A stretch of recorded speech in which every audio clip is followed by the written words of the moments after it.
Hey, what's going on, guys? It's your boy LQ, Mr. Real Deal Fantasy HQ. Fire content only. Here today to talk about Mike Evans, man. There's some question marks around him. Some people worried that Tom Brady retiring, it'll hurt Mike Evans. But here today, I got some things to prove that is wrong. You should be going out to buy a Mike Evans if your wide receiver core is lacking. If you have some question marks around some wide receivers you currently have on your roster, Mike Evans is a cheap option you won't have to pay an arm and a leg for. So, don't want to waste any more time, so let's get right into the episode.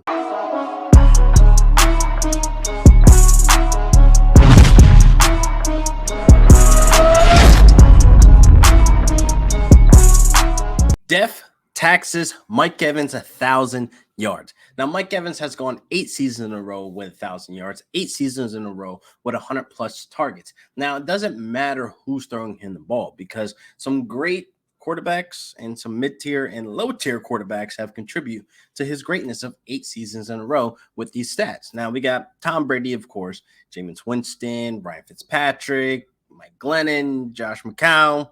Yeah, those guys. They all contribute to him having 8 seasons in a row with 100 plus targets and 1,000 yards receiving. Now, I'm getting to the point to where it doesn't matter who's throwing him the ball next season. Now, we have Kyle Trask said to be the guy, Bruce Arians giving him some confidence, building him up. They're feeling like he could be the guy going to next season, but it could be coach talk, but it's worth monitoring moving forward. So, Blaine Gabbert, he's a free agent. He hasn't started a game since 2018, so not worried about if he comes back or not, but it is what it is, whatever. But all I'm getting at now is that Mike Evans is going to ball out regardless. Now, Chris Godwin, also a free agent. I think he comes back. He might not come back, whatever the case may be. It don't matter.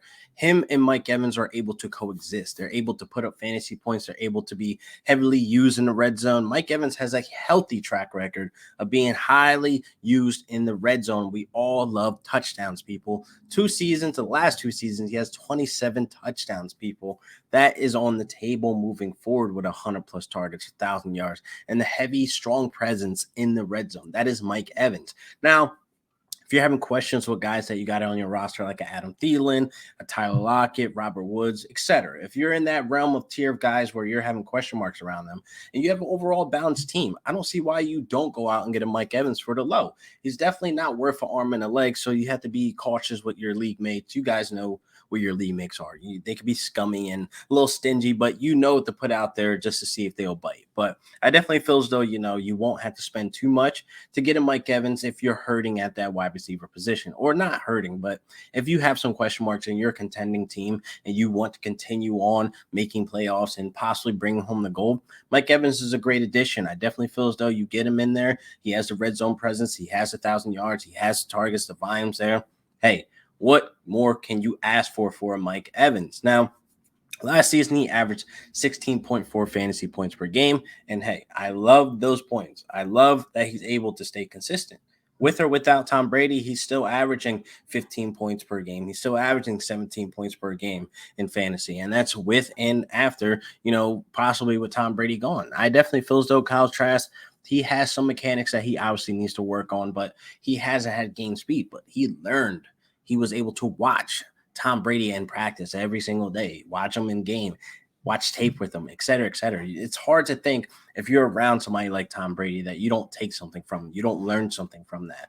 So I definitely feel as though you should be okay with Kyle Trask unless we see otherwise in camp, or if we hear otherwise with media, camp and all, camp news and stuff like that. It is what it is. But I definitely feel as though I don't see Kyle Trask being the only quarterback on the roster going into OTAs, going to training camp, going into the season. I definitely feel as though Bruce Arians will reach out to one of these veterans, maybe Jameis Winston reunion, who knows? Maybe a Marcus Mariota or whoever else is out there, or a possible trade, who knows? So I definitely feel as though this is worth monitoring. But right now, as of today, you should be able to get Mike Evans before his price rises and they bring in a Kirk Cousins, or they bring in a high caliber, quarterback, maybe Aaron Rodgers. Who knows? It is what it is. So I definitely feel as though Mike Evans right now will be solid for your team. A nice addition to help you guys out if you're in need with, these question marks around some of the wide receivers you have on your team. So definitely, man, hopefully you guys are able to go out there and send an offer and you don't get screwed over. You don't have to give too much, because if you had to give more than I'm literally just going to compare the body parts. If you had to give more than your hand and a foot for Mike Evans, just fade it, just run away. I'm telling you, man, some of these people out here are very stingy. They think their names still sell, and then they think they're paying. Well, you're going to have to pay the price for his name, but no, that's not the situation here, man. Mike Evans is up there, and age is definitely where you need to be getting. Just having the knowledge of like how to trade with your league mates, especially knowing some of their tendencies and habits. But hey, it is what it is. But Mike Evans, buy for the low. I definitely feel as though he's a great addition. And hopefully you guys like this episode. Leave a comment below. Make sure you guys subscribe. Leave a comment below what you guys think about the episode. And I'll see you guys next week for another great episode of Real Deal Fantasy HQ with your boy LQ. Peace.